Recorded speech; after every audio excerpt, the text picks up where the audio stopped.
Hey there, you're listening to Not Another TV podcast for the week of October 19th, 2024. My name's Shirkonig. With me, as always, my co-host, Mads Feces. Mads, how are we doing? Hey, how's it going? I love the delay. My brain is tired. Okay? I had to process what you were saying. And that went a little slower today. Is reality a construct? It would have been even funnier if I were high, because it probably you would have not known what I was going to say. I did make that mistake one time right before recording with Lara for my other podcast. I forgot we were recording that night, and I took my nightly gummy, and then I was like, oh crap, we're recording. And so by the end of that episode, it had hit, and I was like, oh, we aren't talking normal right now. It was a fun week. Oh yeah, I bet. Laura was like, you got very giggly, and I was like, well, listen. Hey, you know what? I've been drunk on this podcast more than once, so. You have indeed. That's not a bad thing. It's not a bad thing. So, sometimes you're just doing it live, and you're like, let's go, baby. I mean, listen, if basic white bitches who are famous can do it and have it be an actual plot to their podcast, we can do things like that occasionally just because we are whatever. Anyways, how has your week been? Crazy, but luckily the head of the marketing department has decided that we do actually need another content writer on our marketing team. And so they opened the option for internal applications, which I'm like, well, I hope this happens quickly, because all three of us are booked solid through the end of November, and we have new projects coming in each week. You got to have a solution, and I would think you'd want to open it to both external and internal, but hey, I don't make decisions here. How is your life going, Drew? The holiday season approaches, which is frightening. We'll make it through somehow. I don't know how, but You'll find a way. This is my fourth holiday season in working in liquor, and every year I'm like, I don't know how I can't do this. I both cannot and refuse to do this. Yeah, I just feel like this one's gonna be really rough for some reason. Oh man. So, like, this is the problem. This is the problem. From like now until well into the new year, I don't have like every other part of the year. They're like, okay, I just need to get past this, and then I'm good. Right. But I can't just be like, once I get past Halloween, then I have Thanksgiving, and then I have Christmas, and then you have New Year's. Then I have New Year's, and then sometime after that I'll have Valentine's Day and St. Patrick's Day. And it's like, oh, my body will not know rest. The booziest. It will just be, yeah, it's just one hit after another.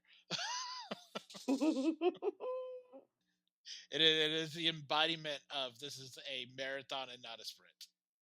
Right. You're just like, okay, I got this. Wolf. I don't want to do this. Oh yeah, but I send all the sympathy to you, but I'm not getting anywhere near your job. You could not pay me to work your job. Yes, it's not fun. I don't. There are some days that I legitimately don't enjoy it, and other days where it's just like, oh, this is fine. Mm-hmm. It's fine. Let's jump into some news real quick. We're gonna try to make this rather brief because we do have a big week in TV. But first thing is we have a lot of Star Trek news. The first thing is that Starfleet Academy has already been renewed for a second season, which is exciting.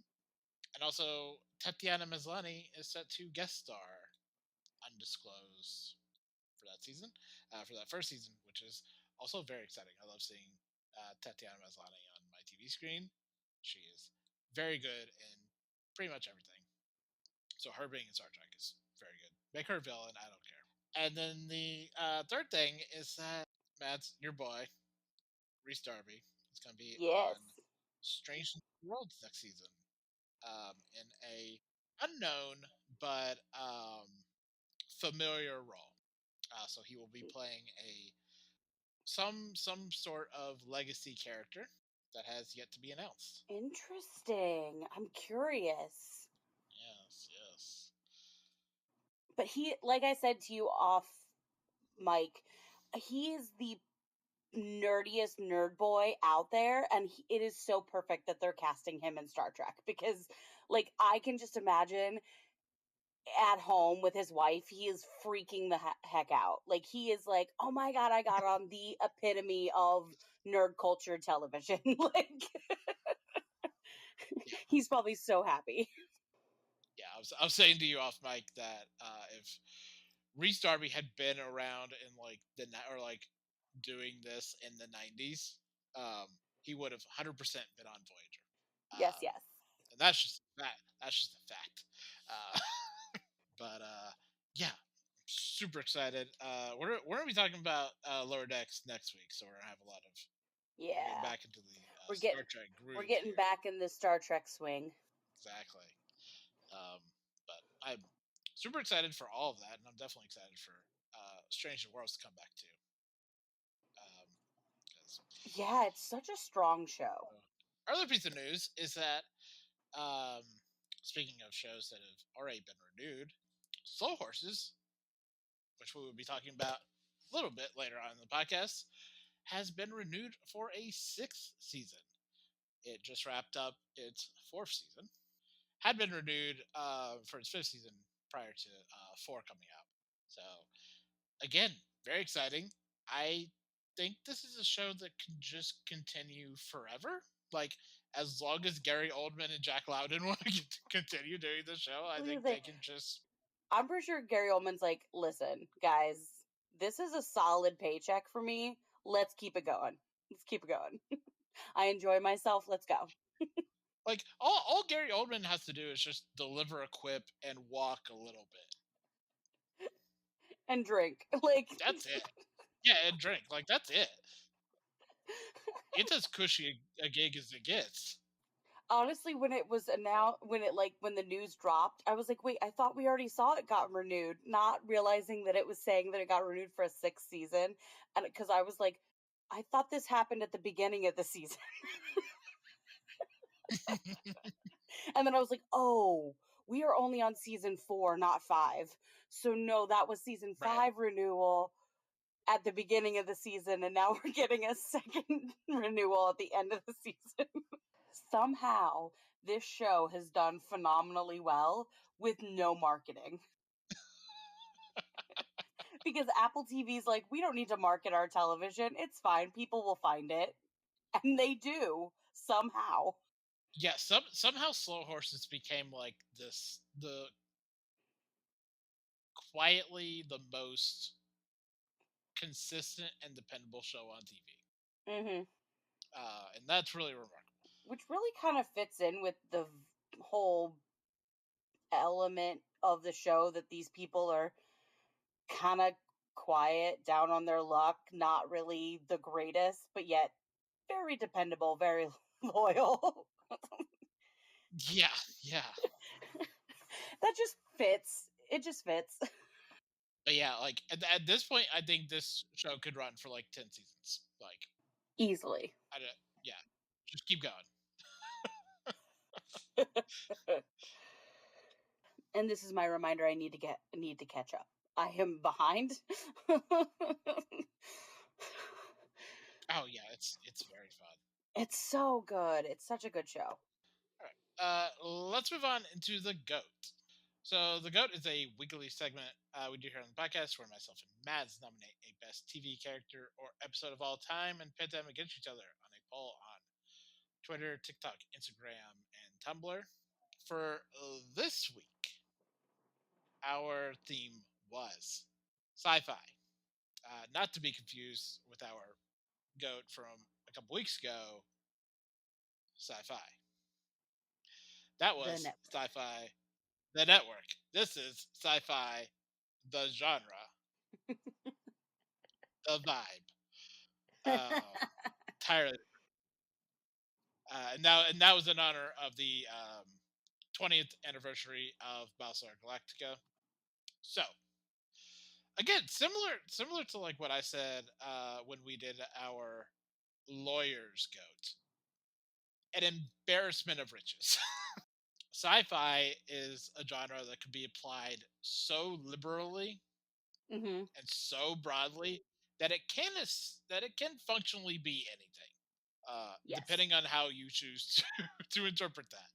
But yeah, we have a ton to pick from here. Like even when I was like trying to sit down and be like, all right, well, what do I got? What do I have? And I kept going through things, and I'm like, good, but I can do better. Good, okay, yeah, that's good. I can do better. you know, Right. it's like, all right, a lot of good stuff where you're like, and it's one of those things where like the genre is so broad, and it encompasses so many things, and it's like there's so many options. Like it's a lot of FOMO. So you're like, but I feel pretty good. Mads, you're going first with your submission for the goat. So tell me what you have. All right. So because sci-fi as a genre, like you said, covers so much ground, I was like, okay, I want to pick something that I haven't actually nominated anything for before, um, or really talked about a lot, but is one of the shows I do enjoy. And so I decided to go with The Umbrella Academy, season 2, episode 10, The End of Something. Season 2 was by far their strongest season. It's a great show with exception for season 4. So like the first 3 seasons were great. Um, season 4 was kind of iffy, but anyways, season 2 episode 10 is the finale of season 2, and the thing that makes it so great is that we've got all these characters that have abilities, right? And one of them has this ability to whisper in your ear and manipulate what you're doing. One has this ability to shoot energy waves that like cause problems. Um, one can commune with the dead. One is just a big like bulky, strong man, and then one can zip through time at his leisure, right? But what makes this battle sequence in particular so good is that they're up against who this person known as the handler, and this other new character that was introduced in season 2 named Lila. And Lila actually has abilities that they didn't know about prior to this meetup in the finale. And it turns out that her ability is she can siphon abilities from everybody else. So she can take what you throw at her and throw it back at you. And so, like, the battle is just so mesmerizing and engaging. And it's one of the best choreographed battle sequences I think that show has ever done. And you have this emotionality of they're trying to prevent things from changing too drastically in the future because they're in 1963, right?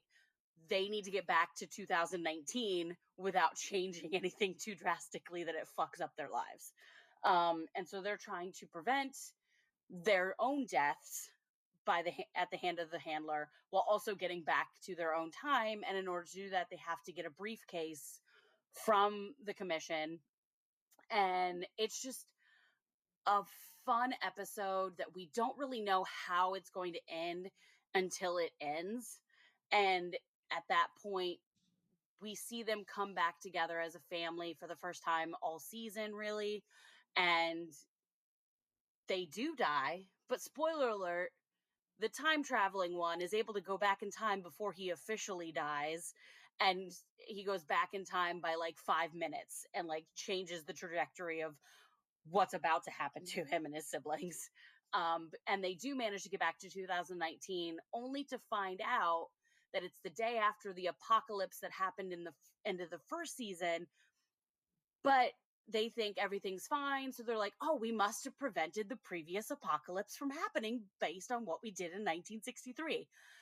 But actually, they've completely changed the timeline because they go to their old home and it's no longer the Umbrella Academy, it's the Sparrow Academy. And we are left wondering what the fuck is happening until the next season. And it's such a good, strong cliffhanger ending. And it's such a good, strong ending to that season as a whole, that I think it's one of the best episodes that the Umbrella Academy has ever done. So I nominate The Umbrella Academy, Season 2, Episode 10, The End of Something. Listening to you explain that gave me a headache. The Umbrella Academy is very confusing. And that is all I will say on that. My pick for the goat, as I said, I thought really long and hard about this, but I have to go with my gut. It's a gut feeling. Yes. I could go more interesting, but this is the one that feels right. So my pick for the goat is one Elam Garrick from Star Trek Deep Space Nine. I'm going to I will veto now you. give you a moment. Okay, I thought that might happen. You need to stop picking Star Trek. Okay.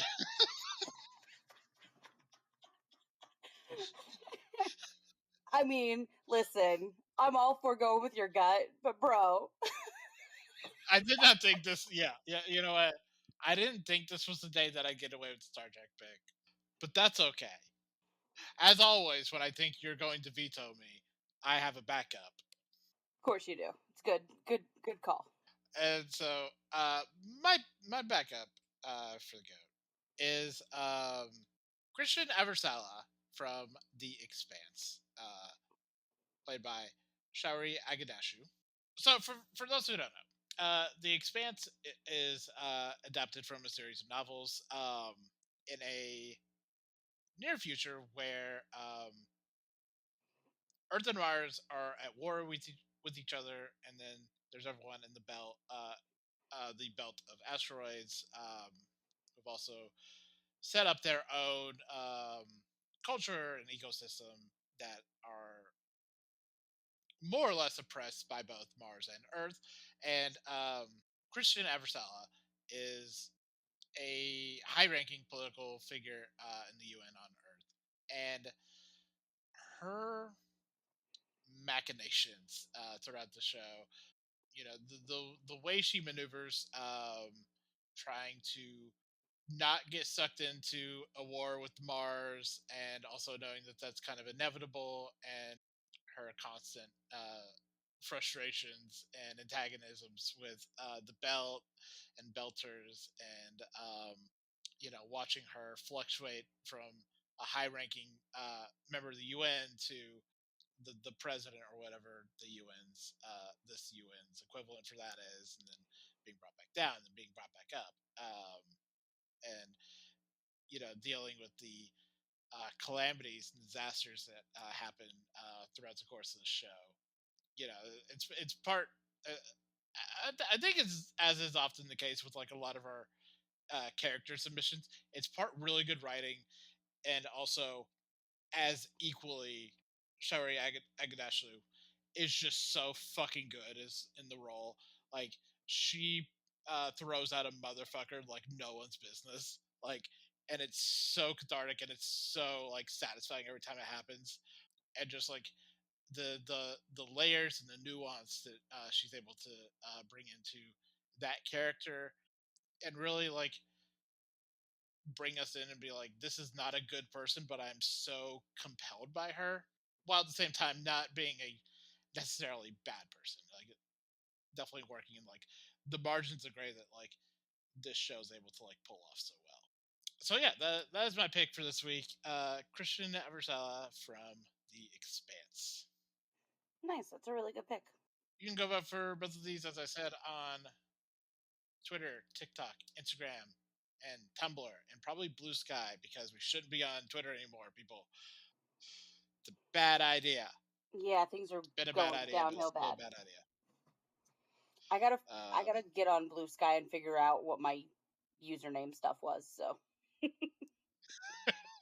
I created the account like a year ago and was on it for like a week and then gave up because no one else was there, and so now I've forgotten. you all will have 2 days to vote for that once the poll goes live. And be sure to like and share it on all of your socials. Next week, in honor of Halloween, we're going to be talking about horror television, scary television, thrilling television. However we choose to interpret that. And off mic, we joked it'll probably be Mike Flanagan against Mike Flanagan. Flanagan, we're coming for you. Keep an eye out for that. Until then, let's move on into the main part of our show. So, our first show for this week is Dimension 20, The Unsleeping City, Episode 13, Faeries and Feces. That's not right. That is not correct. That was last week's. That is not correct. Showdown at the stock exchange. Yeah, you ever have like a real time moment where you're like, that information is not accurate. Unfortunately, I did it once while interviewing an actor, and I was like, nope, that is not the correct show you were on. I'm so sorry. That's not right. Let's do that again. Episode 14, Showdown at the Stock Exchange. Um, so this is our last big battle episode before the end of hmm the season, and it was a doozy. Um, Yeah, I those legendary actions do not fuck around. no, I was not expecting so much quote unquote dying to happen in this episode. And I say dying in the very vague, open ended sense of the team was very run down by this battle. Oh yeah, yeah, yeah. It's a very it's a D&D definition of dying. Yes. But listen, they went into it confidently. But like this is like the execution of a threat. Because you spent the hmm entire season being like, Robert Moses is a nasty dude. He is an ominous and threatening guy, Yep. and what he can do is bad. And this was the episode that went, here's what he can do. It's bad. Right. Yeah, the episode really like showcasing like all of his abilities and like all of his powers, and it's like, oh yeah, yeah. The parts of the season where I was intimidated by him was accurate. I should have Right. been not so ready to step up to this man. So yeah, like all of that's great. And yeah, like even like everyone, all the players at like, fifth level or whatever, like they're not amateurs, they're not weak, and it's like, hmm they're still getting their asses kicked. Like, and like, Yeah. These vamps and the mechanical things were like unrelenting. Unrelenting. I will also say at the beginning of this episode, I'd forgotten that Misty's name was altered in her transformation. And so I was like, Rowan, what, Rowan, what? I had a moment, guys. I was like, oh yeah. yeah, but yeah, like even if you like compare this to just like a couple episodes ago with the Queen Titania fight, hmm and you're like, the difference here is so stark. Like, So stark. And I I think one of my favorite moments of the whole battle is Pete's redemption, so to speak. Because, like, Robert Moses is like, come be just like me, like, do what I'm doing. Like, like he's goading him to become him, basically. And Pete's just like, Mhm. no, I'm not going to do that. And it just changes him completely. I'm like, oh my God, that was so good. And like, so worthy of Pete. Like Pete's really showing I'm growing and learning from these people that I'm partnered up with, so to speak. I'm becoming a better person. I'm trying, right? It was such a good moment. Yeah, and there's a lot of like really good like synchronicity Mhm. between all the characters. So like, you're gonna do this, I'm gonna do this, I'm gonna take you over here, I'm gonna do that. And so like it is both an episode of like everyone at the height of their power, and also that high is not high enough. Right. Like it's everyone being like I know, and especially this being like their second season, their second like intrepid hero season for Mhm. these guys of like the chemistry between them is like so explicitly spelled out now, and they kind of know like the grooves, the ebbs of everything, and how to like relate to each other, which like plays really well here, and they understand like the mechanics of everyone at the table, but also like yeah, you're not prepared for this fight, and so like But that dichotomy is really really interesting. and that coming out of this battle, they're going to be like, I learned so much from this that I'm going to take that with me into further battles. And like that's what makes it great too. Like yes, they weren't successful at every moment of this sequence, but they're learning from those mistakes, those setbacks that they had, and they're going to take them with them to be better the next time around. Right, yes. What and even just in D&D, no one's prepared for legendary actions or legendary Right. characters. Mhm. Like there's no possible way you can prepare for that. Yeah. So in any type of those scenarios, it's just how well can you um, adjust, and how well can you figure something out on the fly and like not die. Mhm. And the fact that they didn't all die in this is like kind of a testament, you know.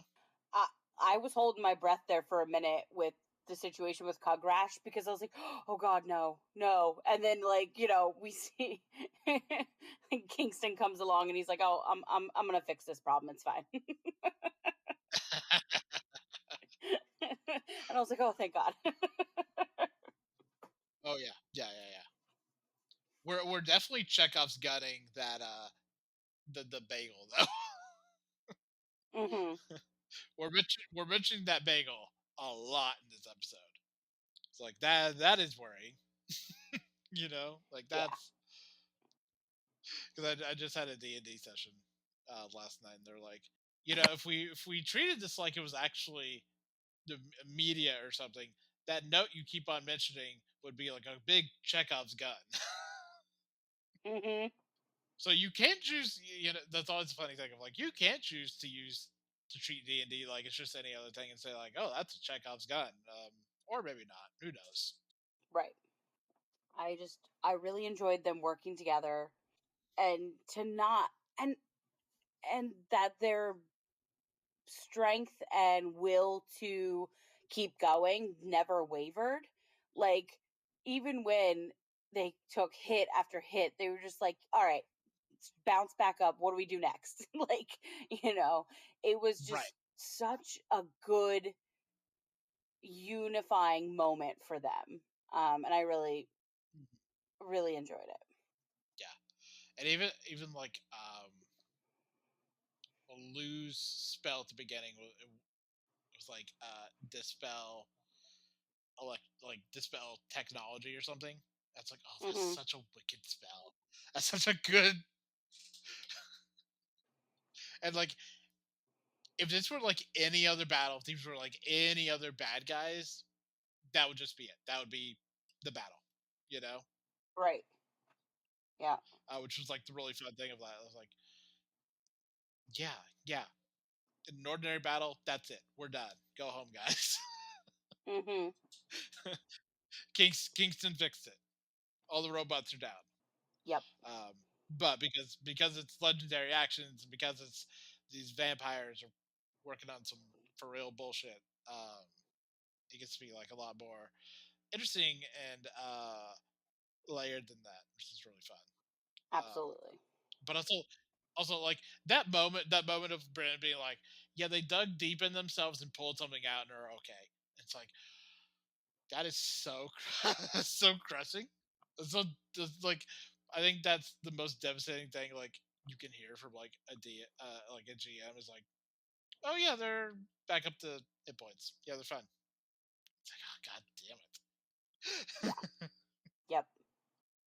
But yeah, and then everything with like Robert Moses like towards the end of the episode. First, like killing Oz, and then Ricky killing him, Yeah, but is he dead? and then No, probably not. no, no, yeah, yeah. Then the realization that like that was probably part of his plan. Um, But it was so satisfying either way. well, and like speaking of satisfying, like there's also that satisfaction of like Robert Moses having all of the things that he needed throughout this that he's like taken throughout the season of like Santa's list and the big book of bits and bobbins and stuff Right. like that where it's like, oh, this is like the culmination, this is like the payoff for all of that, and it's just really good. Yeah, and we still got like 3 more proper episodes left.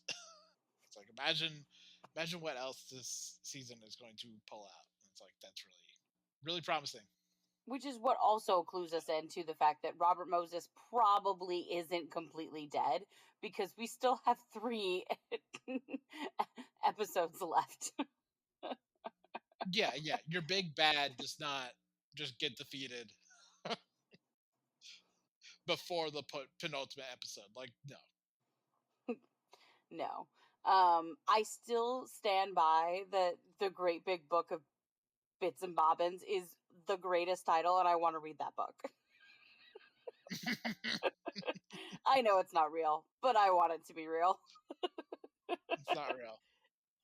But again, Brennan, why would you do that to yourself? Why would you come up with a name that you cannot say? Because he's Brennan Lee Mulligan. It's true. It's true. Why does he do half the things he does? Fair question. A fair question. And we're not just Uh, talking about Dimension 20. We're talking about everything Brennan's in. Why does he do half the things he does? fair. Yep. It's fine. We still Uh, love you, Brennan. so let's move on to our next show, Ghosts, season 4, episode 1, entitled Patience. Yeah, so we're back with Ghosts. Um, It is back.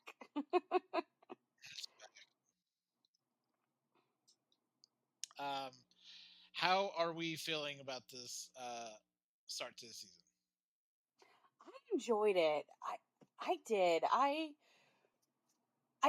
is it one of their strongest episodes? No, probably not. But I enjoyed the idea of Isaac, trying to get himself out of the situation with Patience by, talking about Sass and Thor and then having Sass get pulled into it as a result was kind of Mhm. funny. Like, not gonna lie.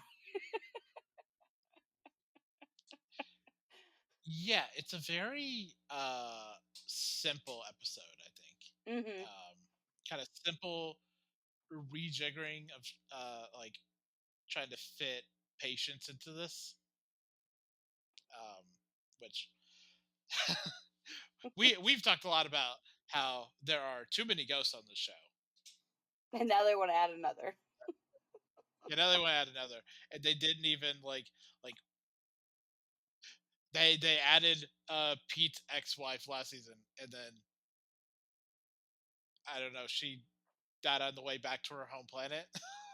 Like, Yeah, I wondered about that because they got all the ghosts to come together, quote unquote, to make the ghost chain, right? And they even had what's his face, the one without the head, and I'm like, but where's Pete's mhm, wife? Like, where's she? mhm, mhm. Well, like the teenager is still sleeping up in the attic too. Well, yeah, Like, that was understandable about why she wasn't there because she sleeps all the time. yeah. Uh, but yeah, given that it does seem unwise that they're trying to add another ghost,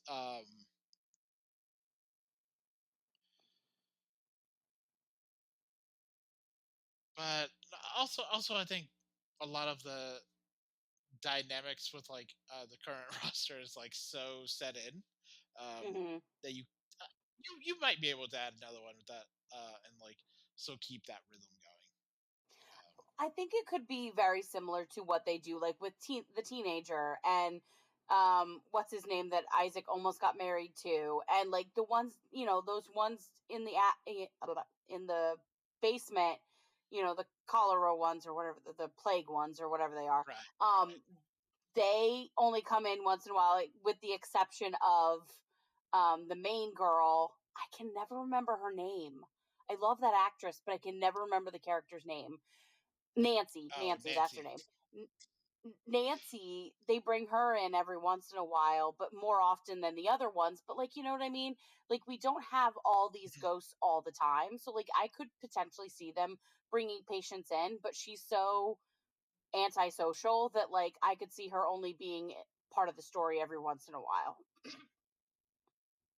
Right. Yes. Yeah. And as always, Jay's continued inability to see the ghosts make everything funny. This is really funny. Like his moment of like, what am I even doing here? That, and then when they're digging the hole and he says the quote at the same time as Pete, and he goes, I didn't hear it, but I bet you, did my boy Pete say it? And she goes, Pete said, he goes, that's my boy. It's like, dude, you've never seen or heard this ghost, and but yet he is your favorite because he's the big He is nerd, your best friend. so it's funny. Which is like, oh man, I love these two.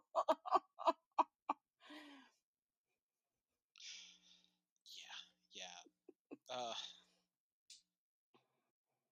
I also like the callback that Pete made where he's like, there's no way he went to the store because only I can go to the store.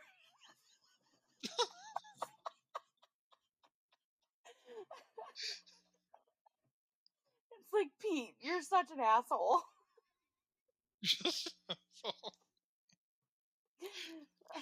I do appreciate that we're committing to that bit.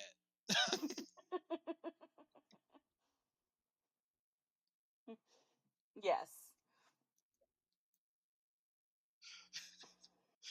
They're like, did the Pete wandering off out of the house thing work? Not necessarily. Are we still gonna keep doing it? You bet your ass we are. Yep.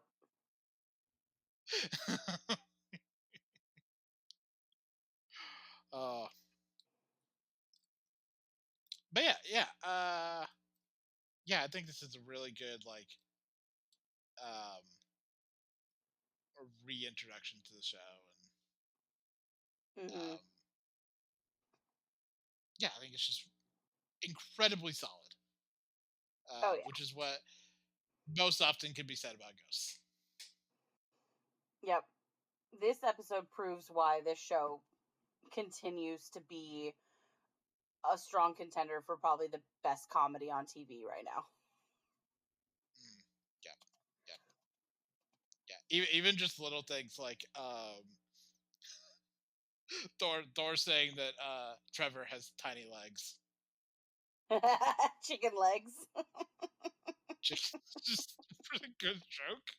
It's really stupid. Also, the joke continuing throughout the whole episode, like they're all sitting down, but Mhm. Trevor's standing, and he's like, obviously showing that he kind of wants to sit down too. And Thor's like, "I'll give you my seat. Are your legs tired?"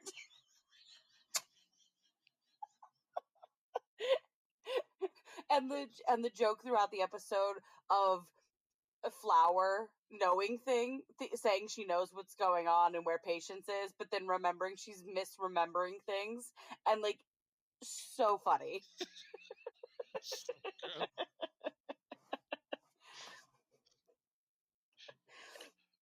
Flower is a character that shouldn't work at all. Right.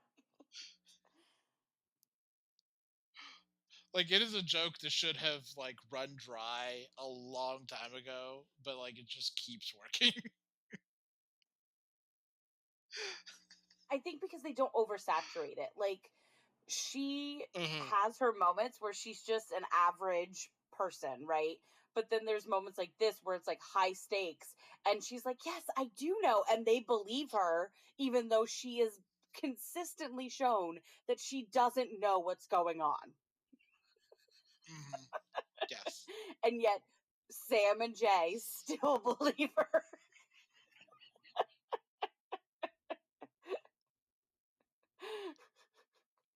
And then they're disappointed, and it's like, "You're the one that let her talk."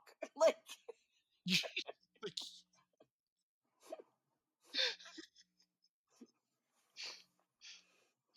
yeah. Uh, and I do also think it helps that, like, Flower is not in every episode. Like, there'll be some episodes right. where she's just not there. Um, Yep. even outside of, like, the Flower stuck in a well arc last season, like, there's some episodes where it's like Flower went to go do something else. I don't know. Which I do think also helps with that. But there's some really great heady zingers in this too. Like, Yeah. all of Hetty's catty, like, water bill jokes are really good.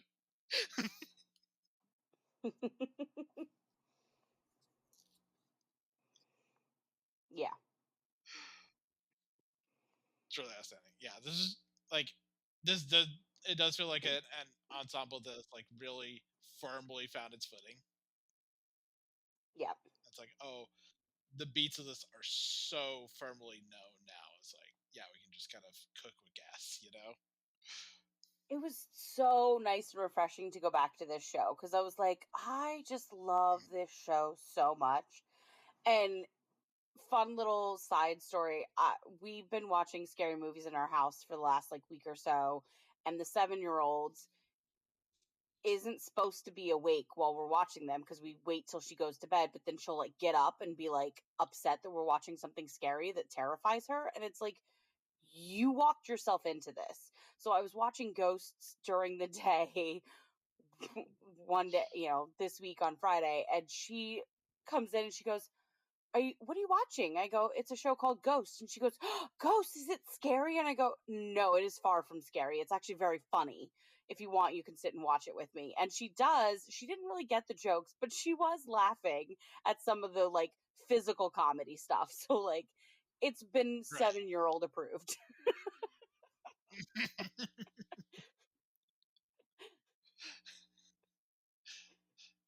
You know what? That is sometimes the biggest hurdle to leap. So Exactly.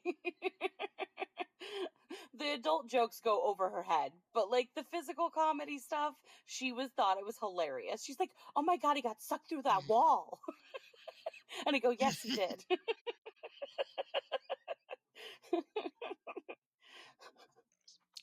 let's move on to our next show. Slow Horses, season 4, episode 6, entitled "Hello Goodbye," and this was the season finale of the fourth season. Um, and I just wanted to touch on this briefly. Yeah, Slow Horses is.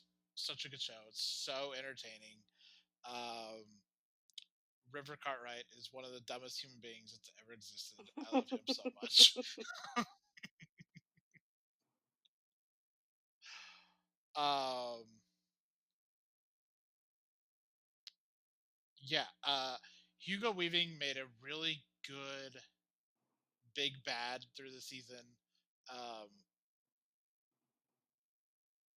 just just the decision to have him play an American spy, like just so good.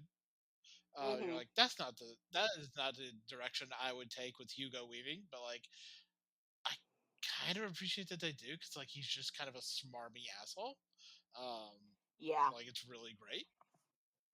Yeah, there's a Like, he really can pull it good off, you intent. know? He pulls it Yeah, off, he can pull it like, off so really well. well.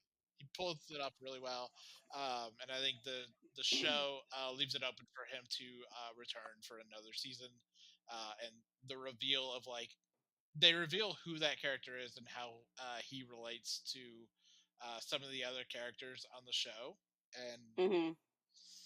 it is surprisingly satisfying, much more than I expected that would be. Yeah, there's a very good, intense shootout at the Slough House office building that works really well. Um, there is a without spoiling anything, there's a character that I don't know how I feel about, but it works more than it doesn't. But it's otherwise kind of fine. Um, but I do like Lamb in this, and Gary Oldman does like a really good performance of someone who is like actually a little bit shaken, um, Mhm. in a couple ways, and I think that works really well. So like there's like this small moment of humanization that will undoubtedly be forgotten next season, but like just like this moment, um, and there's just like a really good moment at the end of this episode where like Lamb just invites River to have a drink with him and like not say anything. So like, and it's a, you know that dynamic is really good, and those actors work really well together. So it's like, yeah, this is very good. Next season, I want Olivia Cook to come back, and that's I will not explain myself further. I'm just gonna keep putting this out into the universe until that actress comes back. Get her away from House of the Dragon and let her come back to the show. Yeah, the show's so much fun. Like everyone should watch Slow Horses. This is not just your dad's spy show. Yep. But yeah. I need to get caught up because I'm excited. Let's move on to our next show, which is Tomb Raider, which I uh, finished the first season of. And yeah, this show is just so much fun. It's very very explicitly um, tying continuing the story from the what is called the Survivor trilogy games of Tomb Raider, and there's a whole like I read a little more about this in the past week of like this all being part of like the unifying timeline of like connecting those games with like Tomb Raider proper games, and so like this is kind of the bridging of those two, Mhm. um, which is really good. You get the moment of like Lara Croft getting the dual pistols, and it's like, oh, that's such a good moment, and um, this is not a spoiler, I don't think. She fights a dinosaur in the last episode, and it's really stupid and fun, and like that's kind of a mainstay icon of like the Tomb Raider series is Lara Croft fighting a dinosaur or like navigating Yeah. away from a dinosaur. Um, so like that's really good. Yeah, and there's again some really good vocal performances in this. Haley Atwell just embodies Lara Croft so well. Um, and the just like the sheer physicality and character design of that character is just so well realized and really well done.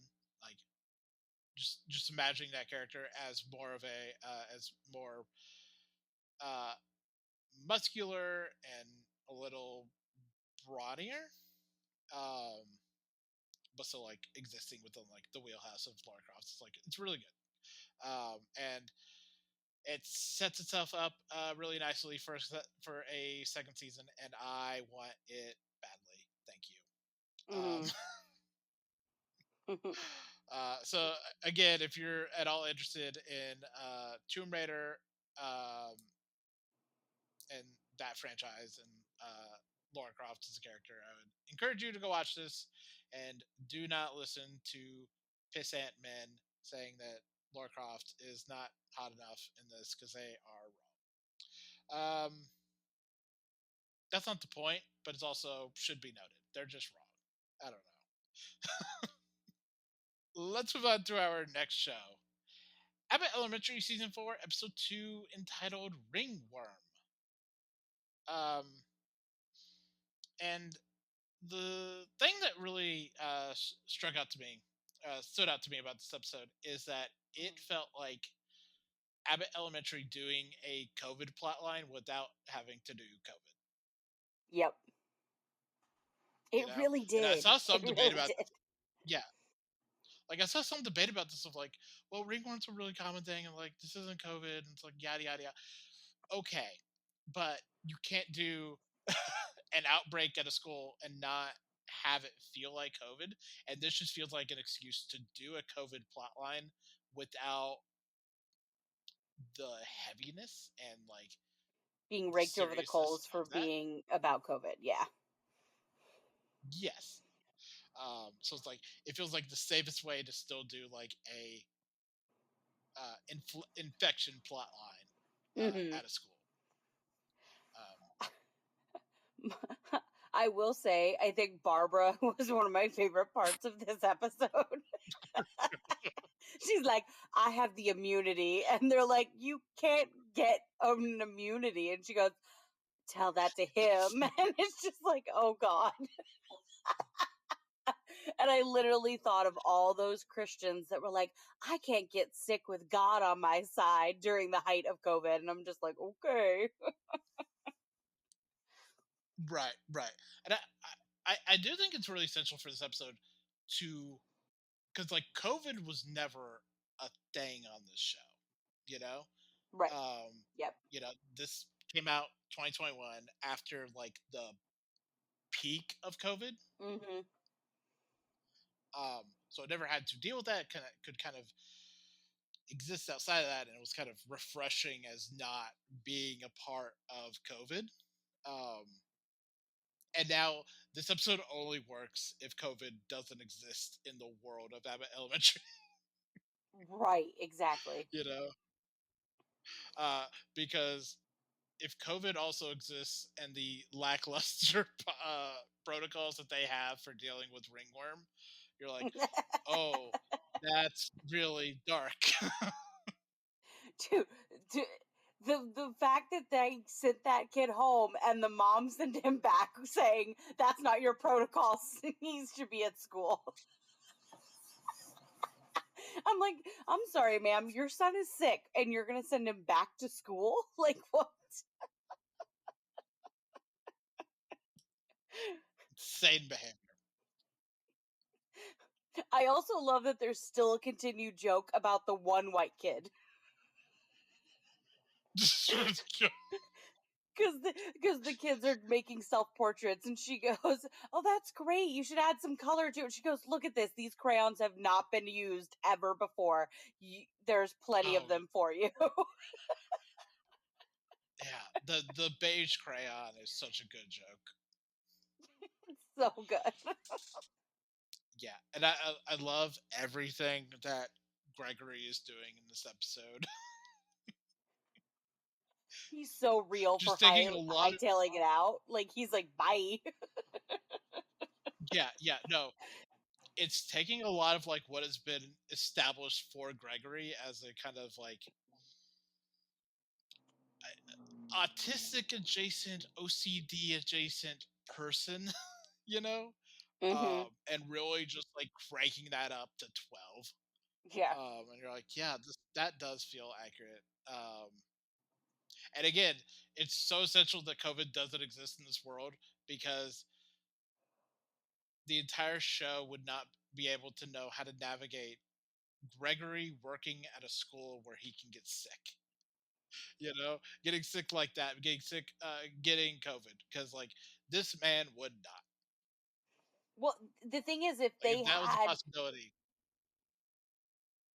if it did God, exist in the Abbott Elementary world, he'd be that teacher, that one teacher that's always wearing gloves, always masking up, and always spraying stuff at people to keep them away, their germs away from him. Like, it would yes, detract from the show. So I agree. Like, I'm glad that they've never had to cover quote unquote COVID because it came after the time where actors had to take extra measures. But it would have, on one scale, I'm like, I kind of would have liked to have seen it just because I think it would have been hilarious, but I'm glad they didn't have to. yeah, yeah. But just all of his reactions to like, especially like Janine trying to come to his classroom and just like, no, no, you have to. I'm not opening this door. He's like he's like, "No, we're not It's dating right just now."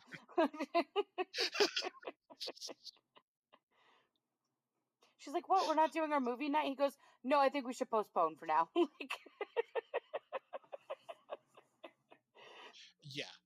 Well, and they're even just like really small like acting choices in there of like um Gregory refusing to like meet people's eyes.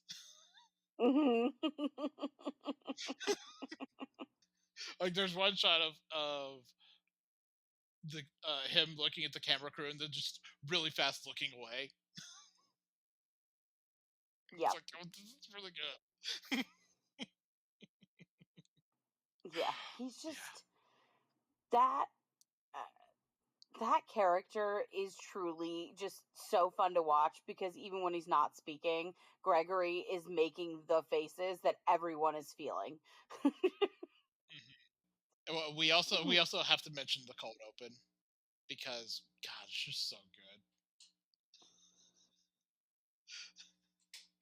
Like, okay, I don't understand the continued use of Tyreek in the show, but Mhm. having like the choice to have Tyreek be a kind of straight man is a really interesting choice, and it kind of works. It does. Yes, indeed. I didn't see that coming, but like, yeah, it's kind of effective. Um, and just like his cutaway to the camera crew of like, I bought a gavel, but I never get to use it because this always ends the same way.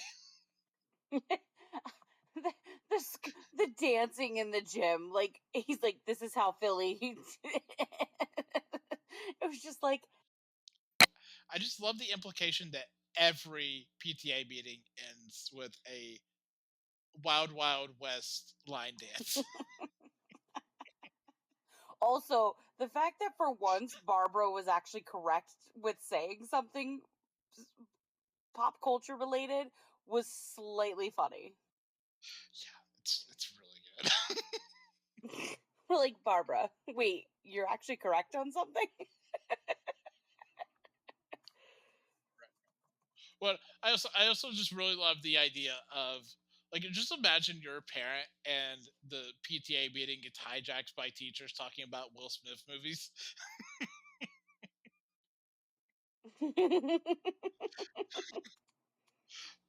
Like that's so amusing. But, let's move on to our next show. Found season 2 episode 3 entitled Missing While Lonely. So I do think the in media res was a mistake.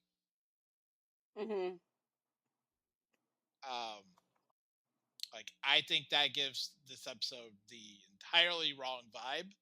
Um, on the one hand, it does signal that like there is a finality to this arc, but there is no universe in which we really thought that Lacey was going to die. Like this episode, it's a I think it is a competent episode, but it also does the only things that it can do as a show, you know, Right. and still work.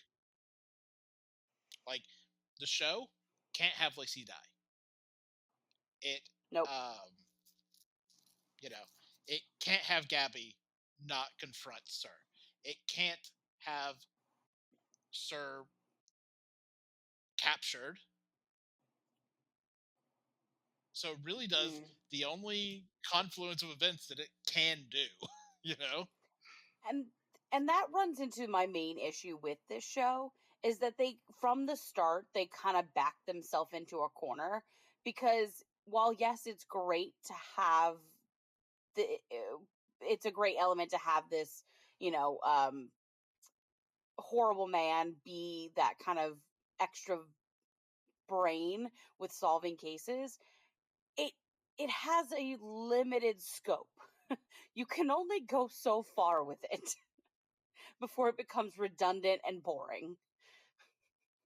And I Right. feel like the show has Yes. almost reached that point already, and that's very sad.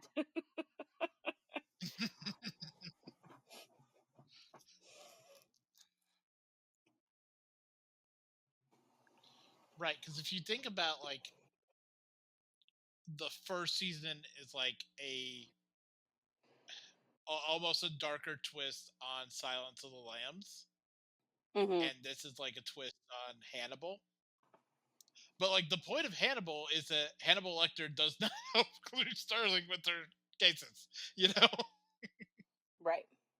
uh, which like Found still wants to do that. It wants to have its cake and eat it too.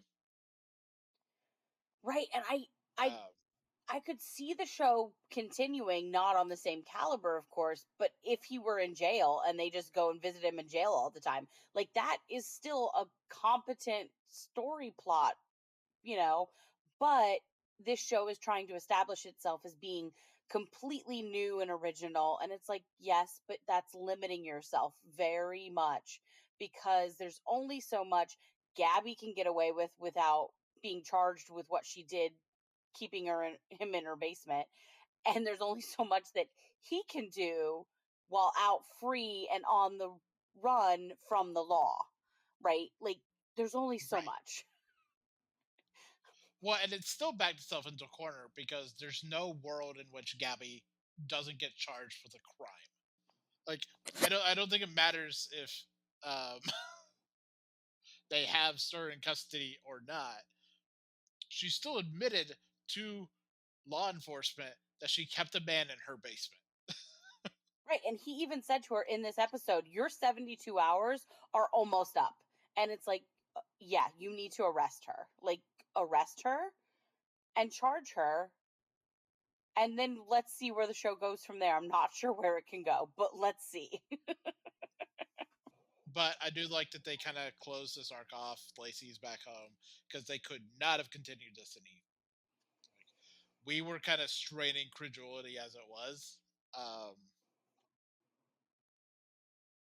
but this is the right. I think 3 episodes is like the right amount for Lacey to have been captured and then released. Yeah. I really Um, do appreciate there's that moment where Sir's brother wants to leave and Gabby doesn't stop him, and um I know it starts with an M but I can't think what it is. But the Margaret. one woman, Margaret, thank you. I was like Meredith, that's not right. Margaret, you know, is like, aren't we going to stop him? And Gabby goes to say something along the lines of, you can't hold someone against their will. And Margaret calls her on it. And like, I was like, I'm so glad they had her do that because someone needed to say it. Because Gabby was being Hmm. very hypocritical. And it's like, lady, you just kept a man in your basement for a year. You have no room to say that. Yeah, I'm also kind of fascinated with like Mark Paul Gosselaar's choice to just go really arch in this episode. like he's just going real big, and it's a choice. I'm not entirely sure what he's doing. Like it feels like a step above like what he has been doing previously. You know, like he's injecting a lot of like melodrama, and I'm not saying it doesn't work. I'm just it's a very intriguing acting decision. Well, we You also know, have him for the probably I think I want to say for the first time like officially saying that he wants Gabby because he wants her romantically. And I think maybe Mark Paul Gosselaar was like, "Well, I need to be over the top, kind of unhinged because I am a man in love and she's just not listening to me."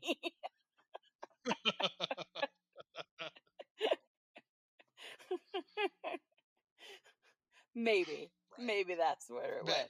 Maybe, maybe. Yeah,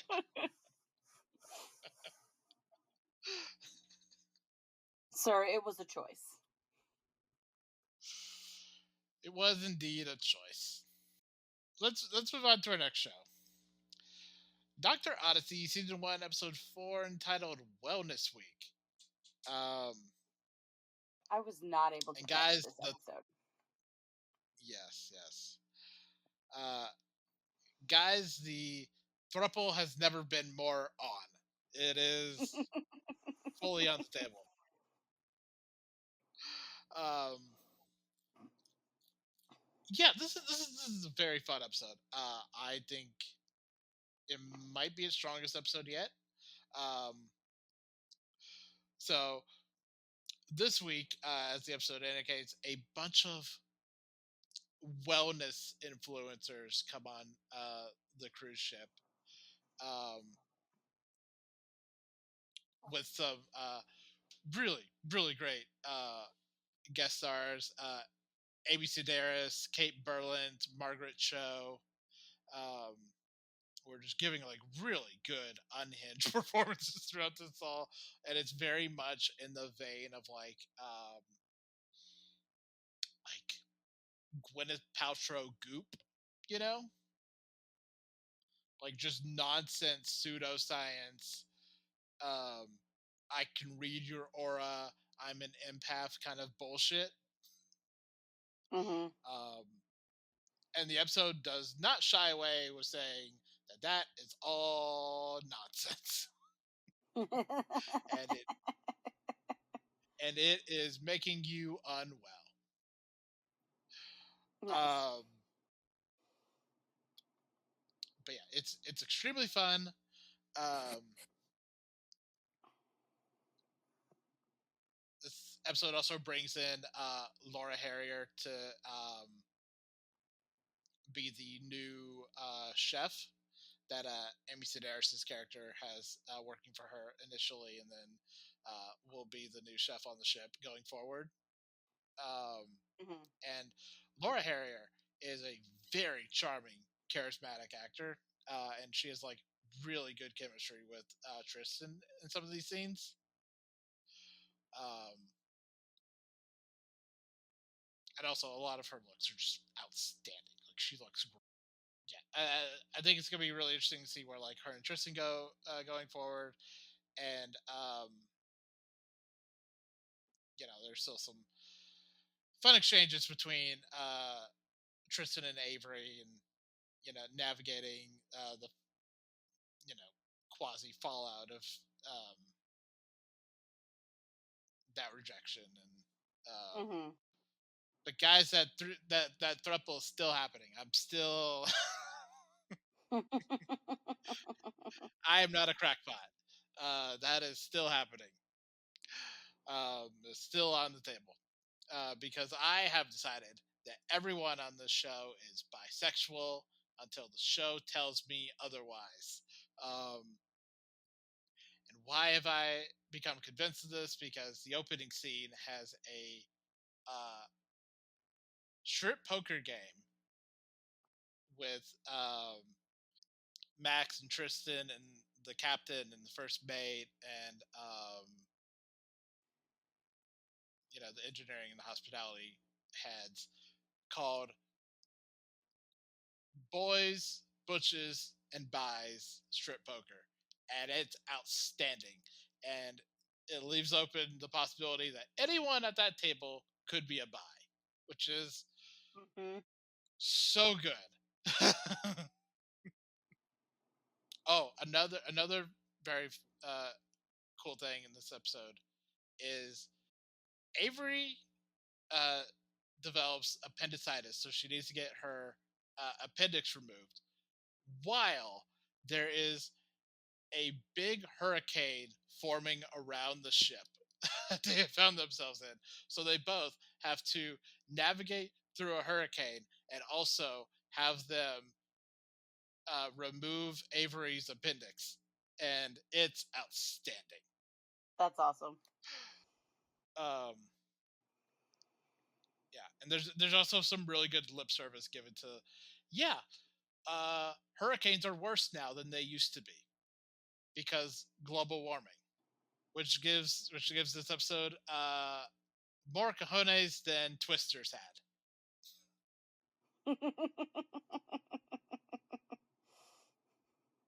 It's funny that this episode is a cruise ship in the middle of a hurricane, whatever, because my mom went on a cruise ship recently and narrowly avoided Milton. And she's like, I'm never going on a boat again. And I was like, it was your mistake booking a cruise during hurricane season. Yeah. So, yeah, don't go on a boat again. Yeah. But also, as this episode even says, hurricane season lasts months longer than it used to. Yeah, it's true. Speaking of not going out into the ocean, we have our next show, Rescue High Surf, Season 1, Episode 5, entitled XXL. So yeah, I'm pretty sure this is Hawaiian propaganda of both don't go in our ocean and also stay the fuck away from us. And also, hey, don't go in our ocean. And Yeah. also, don't go in the ocean during a storm, you fucking idiots. What are you doing? Yeah. Um, But but also, like, otherwise, I found it interesting that at the top of the episode, they're told, okay, the beaches aren't open, people aren't allowed in the water, but yet the lifeguards were letting people into the water. Like they were letting some people in. They're like, oh, we think you're experienced enough for them. I'm like, no, no, no. You shouldn't be letting anybody in. What is going on here? nobody, yeah, I don't care how experienced you are against the big wave. I was like, I'm sorry. That's why the stupid idiots think they can go around you and still get in the water because they see you letting people in. Like, they're not stupid enough to believe you at your face value when you say, so sorry, we're not letting people in the water today, when they literally see you let someone else in right next to them. Like, Yeah, it doesn't make any sense. I don't know how Hawaii, uh, you know, how Hawaii beaches operate, but that seems like a bad idea to me personally. Um, but again, I have a very firm policy of don't go in that fucking ocean when the ocean tells you not to go in it.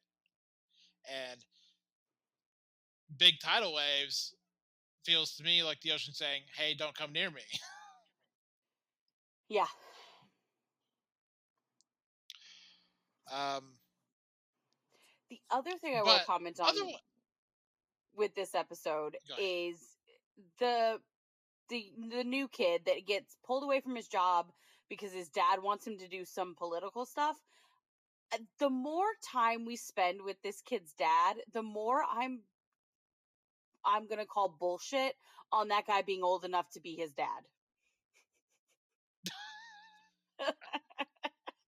Like that actor, Fair. I know that actor. I've seen him in other stuff, but like he does not look old enough to be this grown ass kid's parent. Right. He is at least 19, 20. Yeah. Yeah. I would say at least 20. Yeah. I mean, he could have So had him unless that young. man was, He could have had him young, yeah, but like it's just every time I see them interacting, I'm like, I don't believe you as his father. Like, Yeah, yeah. Also, I don't care about that kid. I just don't. I don't either. I don't either. Yeah, like if you But gave yeah, me, I was just like if you made me choose between him and that girl, I would pick the girl 10 times out of 10 because she's a more interesting figure. You know. she also knows what the fuck she's doing. That guy acts like he knows what he's doing, and then he gets in the middle of an emergency and he fucks up all the time. And it's like, dude, you use your dad's influence to get this job that you wanted so bad, and this is another like PSA for nepotism sucks because this guy sucks. Yeah.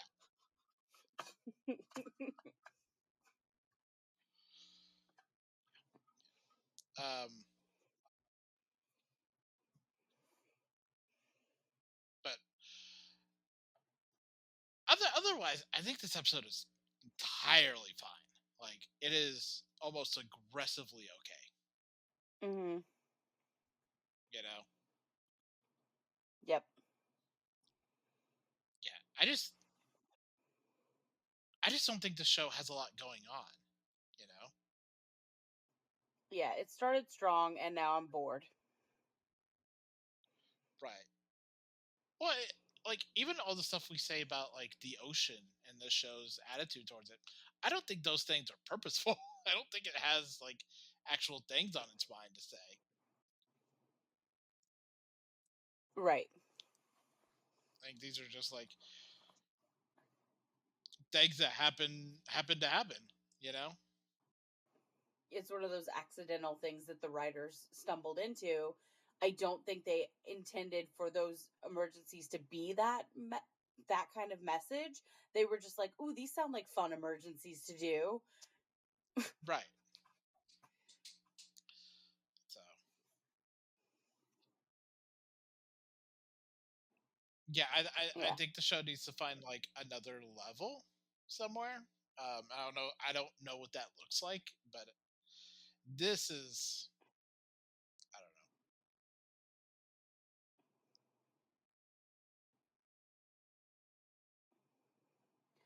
I Like know you know, actors can't I know actors can't like reveal their true feelings about shows and stuff they're on while they're still the potential of staying hired on for a show, but I want to have a secret conversation with Ariel Kebbel and be like, "How do you really feel about the writing of this show? How do you really feel about this?" mhm.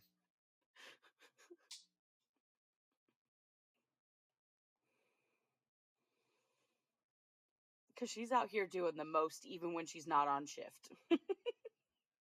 Yes,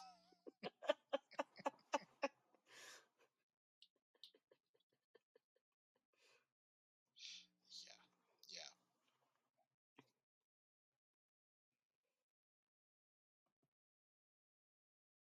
Well, like and like her relationship with uh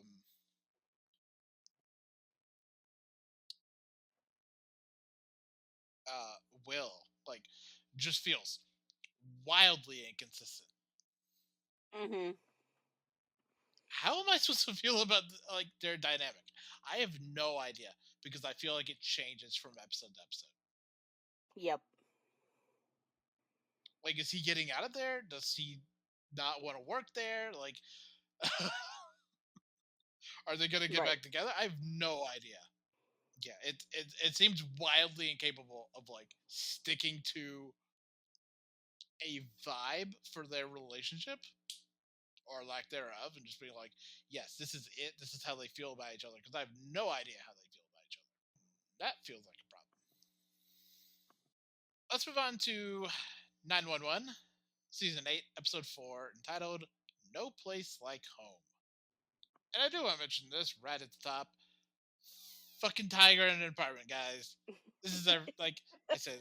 I've said this. I've said this. This is what I want from the show. Nonsense zoo things. Yeah.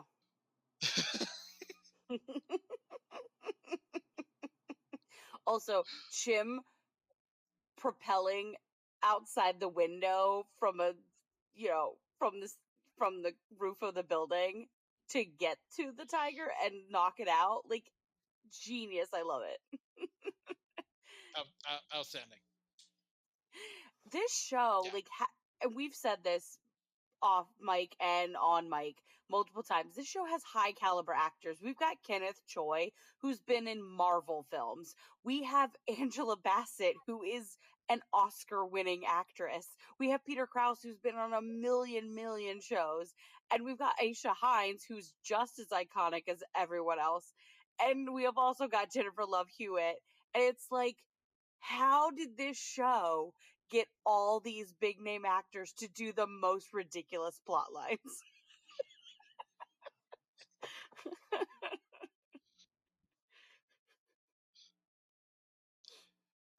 I just feel like the budget for this show has to be insane because they have to be paying these actors good money. Well, there's a reason Fox dropped it. Like, Fox was like, this is too expensive. And so ABC was like, Right. not for us. ABC's like, we see the diamond in the rough that you have started and kind of started to kill, and we're going to revive it. Mm-hmm.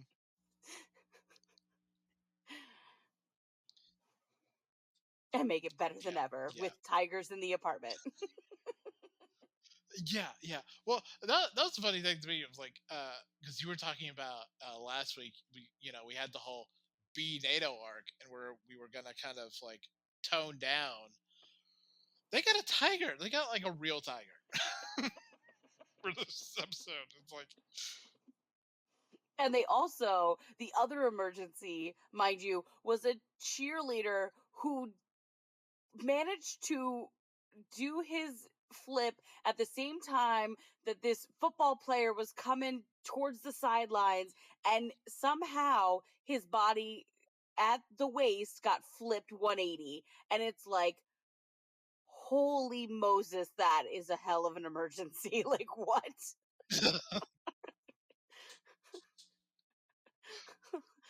Like, that poor guy. Oh my god, how do you fix that? yeah,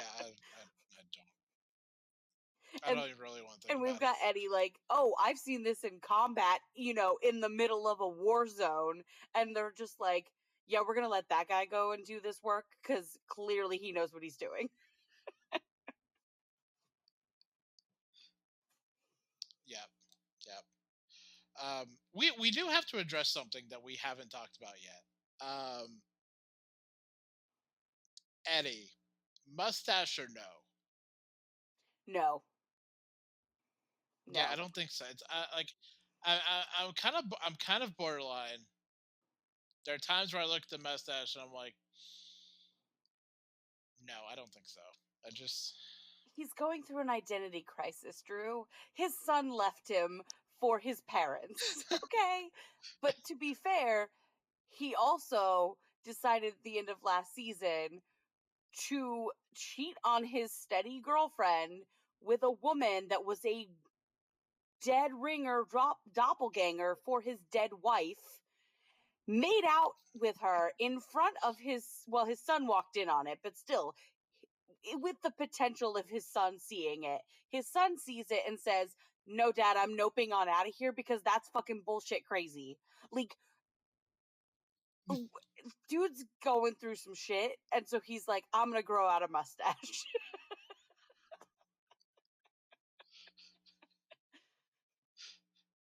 yeah, the mustache is not working. The mustache has got to go. One of the funniest things I do have to say about 911 is that Ashley interviewed Ryan Guzman around the time last season that this doppelganger woman came into the storyline, and it's played by the same actress that played his dead wife. And so she had asked him a question about, like, what about this person, like, makes him think it's his wife?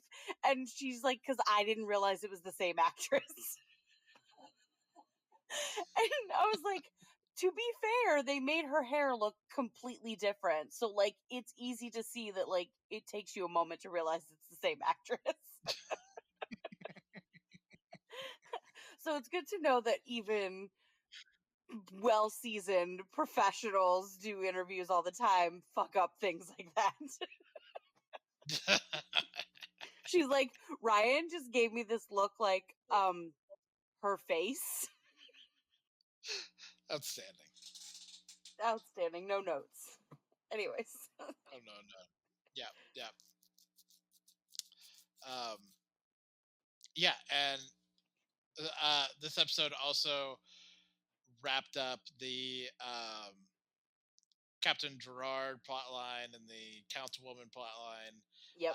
How do you think it handled that? Um, I actually really did like how they handled that. I don't like Gerard. I haven't liked Gerard since they first put him on scene with the flashback episodes in early seasons, where we learned when Hen and Chim joined the firehouse what things were going on because Gerard was captain back then. So like we haven't liked him since then because he's an asshole, whatever. So when he came back, everyone was like, ugh, get this man away from us. But it was nice to see like that it shockingly involved him being a decent person. um like it was nice to see them use her body cam stipulation against her, which was so great. It was so great. um it's highly unrealistic, but who cares? Right, right. I said in my review of Uh, this episode that like I've not liked her since the moment she came on the scene. But when she is being told the story of the trauma this girl has been through, and her response is, I have to live every day without my son, I guess she'll have to learn to live without a loving family. And I'm like, what the fuck, you bitch? Like, that is a child. Like, what? What? I'm like, you truly yeah, are a horrible, horrible person. Goodbye. yeah. It did kind of feel like they didn't know exactly how to like close out the Gerard plotline. They're like, this works. Yeah. Like, oh, kind we of have an kind of opening at kind of a the storytelling we got. we have an opening at the film set. You want to do it? Right. Yeah. Which does kind of feel like the perfect way to like close out that character. Just like kind It of does. exiling him to a film set. The other thing I want to comment on, so a lot of the fans were like, talking about the episode after it aired, and one of the funniest things I saw on the internet was the most unrealistic thing about this episode wasn't a tiger in an apartment or someone's body getting twisted completely around, but it was the fact that we're supposed to believe that Bobby and Athena can afford that nice of a house in LA on a cop and firefighter salary. Oh yeah, and that they can afford like even in an abstract like hypothetical way that they can afford to tear what's remaining of their house down and then rebuild it. Yeah. Like, yes, of course they got Like insurance money, but I highly doubt it was that much. there's no way though it was that much. No way. Have Like you just guys sell the been land and like and I would just sell the say, plot and yeah. I would say, oh, maybe they've saved up a nest egg, but those bitches just went on a fucking cruise last season that Athena even said, I'm not sure we can afford to do something like this and take this much time off. So like you you can't even try to claim, oh, they had the money saved up. Like, no. no.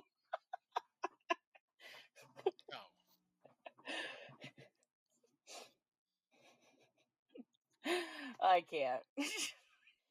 You have to get rid of any plausibility in your brain before watching this show. Oh yeah, yeah. Well, like even more implausible than like them being able to build a house in LA is Hin being able to get her daughter back so quickly Yeah. at the end of this episode. You're like, that's not the way that works. Also, last season, Laura and I talked about this on our 911 podcast. Last season, when they lost their daughter, and Maddie and Chim stepped up and were like, "We're gonna get our foster license and we'll take her in." I'm like, no, the foster people would look at who you work with and who you interact with, because the whole home study thing. And they would see that you're best friends with the people that just lost this child, and they would have said, absolutely not, you cannot have this child. Like, they would never have let them anywhere near that child. No, there's no way that like they would let a firefighter and a 911 responder take that child. They're like, you don't have the right Like, schedule for this kind of stuff. no, yeah, like even if like they didn't look at like what firehouse he works at, like just the similarity would they would be like, no, no, They would probably like squint their eyes and be like, no. And it happened almost immediately. So it's like, no, that's absolutely not possible, because it takes forever to get absolutely a not foster possible. license. No, Anyways, plausible deniability, ladies and gentlemen. whatever. Yeah, I feel like their Halloween episode next week is going to be fun. They usually go all out for probably. Halloween, so. Let's move on to our last show of the week. Agatha All Along, Season 1, Episode 6, entitled Familiar by Thy Side. Um, so I'm just going to say this right at the top here. I did not care for this episode. That's fair. I it's here's the thing. There are individual components of it that I think work uh pretty Hmm. well, but this episode, like, first the people saying that like this is somehow like the peak of the mountaintop for Agatha all along are out of their minds. And B, this episode works on a really simple premise, which is we're going to show you Teen and how he and explain how he is the way he is at the end of the fifth episode. Right. And just on like that basic premise, that one principle, I think it fails because there's nothing there. Right. They don't explain. Yes, they explain that he died at the moment that the big event at the end of WandaVision happened, in which Billy and Tommy disappeared, but it doesn't explain how Billy then became the teen. Like, that didn't get explained. No, no. And there is such a huge like dissonance between um like the post episode 5 Teen and Billy that we Hmm. see like um in most of episode 6. Like those two characters don't align. They don't fit together.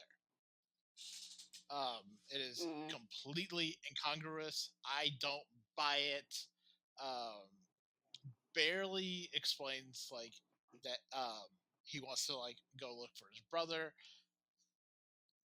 It like It still this doesn't just feels feel like like enough motivation for him to have created a coven to go on the road. Like, finding your brother right. doesn't feel like a good enough reason to do what you're doing. And also, the Billy that gets revealed at the end of episode 5 seems more dark and sinister than just finding Tommy. Like, what's going on? Right. Right. And like that vibe is not reflected uh in this episode. Not really, no. I Um will say the Evan Peters jump scare was not on my bingo card. like the Evan Peters cameo is great. That's like I have no notes about that. Outstanding. Ralph Bonner is Right, exactly. great. So great. Yeah, so good. Um yeah. And like Billy seeing like Agatha in her delusion is really good. Hmm. Um just the extent of how much Rio was not there. It's just really funny. Um I I but will otherwise, say yeah, the with regards to Bill Kaplan, who Teen was before he became Billy. Um, with Bill Kaplan, I will say a lot of people were very mad when Joe Locke got cast because they're like, if he's going to play Bill Kaplan like we think he is, he needs to. They should have hired someone that's Jewish. And I'm like, I get where you're coming from, I do, but I think Joe Locke did really good and was very respectful with the Jewish things that he did in this episode. Like when he was reading the whatever it's called that you do at a bar mitzvah, it sounded like I've heard before in videos, whatever, of real bar mitzvah celebrations. Like I felt like he was respectful of that. Like kind of nitpicking sometimes. I think I understand representation, but sometimes I'm like, that kind of thing, it's not who that character. He's only Bill for like a hot second, and then he's Billy Maximoff, which is not Jewish. So like you know what I mean? Like you have to be able to hit both. And so I understand people complaining, but I felt like Joe Locke did a good job with it.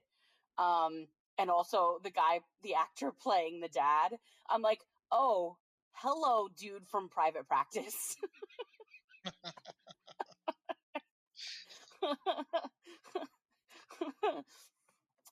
Incidentally, he was my favorite character on Private Practice, but I yeah. just, yeah, there were elements of it that I was entertained.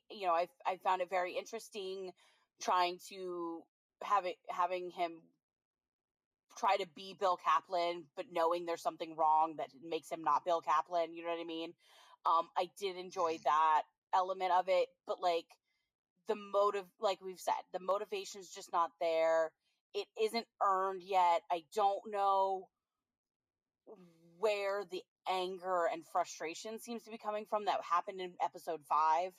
Um, so I'm just scratching my head a bit. So Yeah. Um, yeah. And I do have to agree with the people more so, a little more so. Um, in that I agree with you. Joe Luck is doing a good performance, but I don't see anything in Joe Luck's performance that needed to be Joe Luck, right? mhm, Like, there's nothing there that couldn't have been done by an authentically Jewish person, you know? that's true. So, like, I like Joe Luck just as much as the next person, but this could easily have been done by someone else. That's true. I do agree to that. I just think that like if the character had been I don't know, it's like it's such a weird thing to do when you have multiple people being the same person, if that makes sense. You know what I mean? Like it's a very fine line. Um like I said, I do understand that representation. I do understand needing it to be authentic. And I do agree, like it could have been anybody. It's not like this role is something that like only Joe Locke could have done. But I do think he did a pretty dang good job. And someone Yeah, I mean, in a TikTok pointed out that the passage that he reads in Hebrew at the beginning of the episode talks about fire and connecting another soul and like all these different things that are like big clues to, oh, this is what's gonna happen, you know what I mean? And I'm like, I'm glad someone that knows Hebrew knows what he was reading, because I didn't. right, right. But Why? becoming a different Yeah, person, because that's kind of the whole essence of bar mitzvah, you know, you become a man, you become somebody different. But that was just very interesting. yeah, yeah. Like, I do think that if you're gonna have an episode that points a light on this character being Jewish and having a bar mitzvah and that whole thing, even just on a basic like cognitive dissonance level, you run into a problem where like the character is Jewish. That person is obviously not Jewish. Hmm. You know, like there's no part of my mind that's like Joe Luck could be a Jewish person. You know, so like even just on like a basic narrative level, I think that doesn't work. Yeah. Um,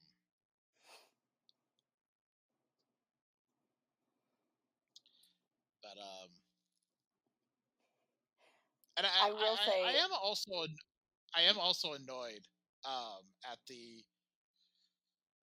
big huzzah of Billy and his boyfriend kissing. It's like, hmm oh, we finally have gay in the MCU, and it's like as if this hasn't been a massive lesbian fest for like this entire show. truth. So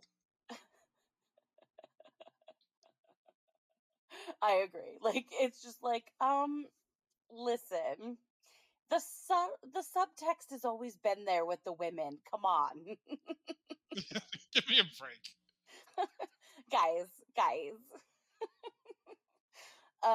There was, I will say, relating to Joe Locke specifically, there were so many fun memes related stuff on the internet this week, because in Heartstopper, Joe Locke's character's boyfriend is obsessed with Marvel. He's so obsessed with Marvel that Charlie comments on it all the time, how he's like, I don't want to watch another Marvel film with you. Like, please, let's just stop. Can we please stop? And in season 3, for a Halloween party, Nick dresses up as Captain America. So, like, all these people this week made memes about Nick saying, Charlie, I want us to watch this show because I swear there's someone that looks just like you. And I like laughed more than I probably should have, but like it was just, it's funny when people do that, because I'm like, it's true, like that whole melding of worlds. Mm-hmm. Like on Friends, when they talk about Die Hard being their favorite movie, and then later on Bruce Willis comes on as a character, and they don't even say anything about, you look just like that guy in Die Hard. Yeah,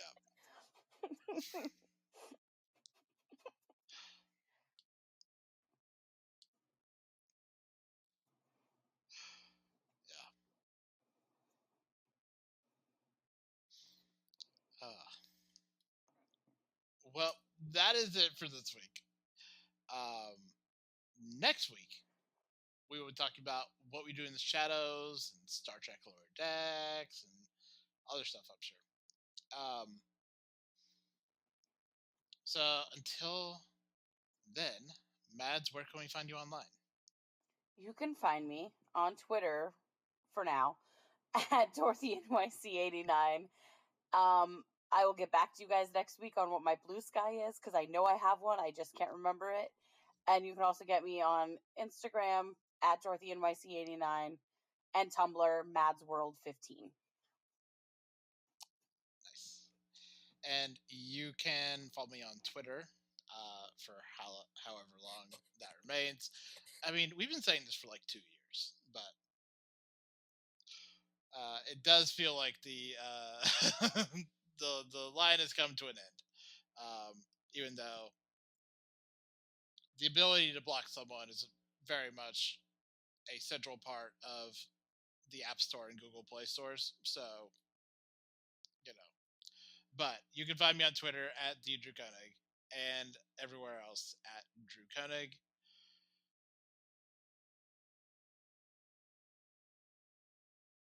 And you can follow the podcast on all the social platforms.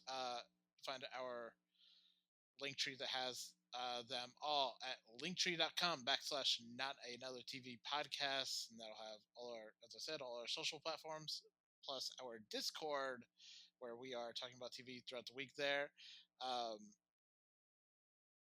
You can find more episodes of, you can find the, hang on, lost all sense of my words for a second there.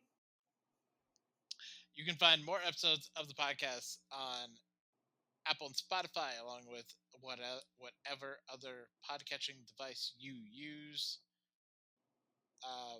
Plus our Libsyn feed at libsyn.com/ not another TV podcast. Be sure to leave a review and subscribe wherever you're listening. And also be sure to email us at notanothertvpodcast@gmail.com with any thoughts, comments, or questions you may have about the show. So, till then, please remember, don't go in the ocean, especially if there are big waves in the ocean. Like, it just doesn't make any sense. Okay, goodbye.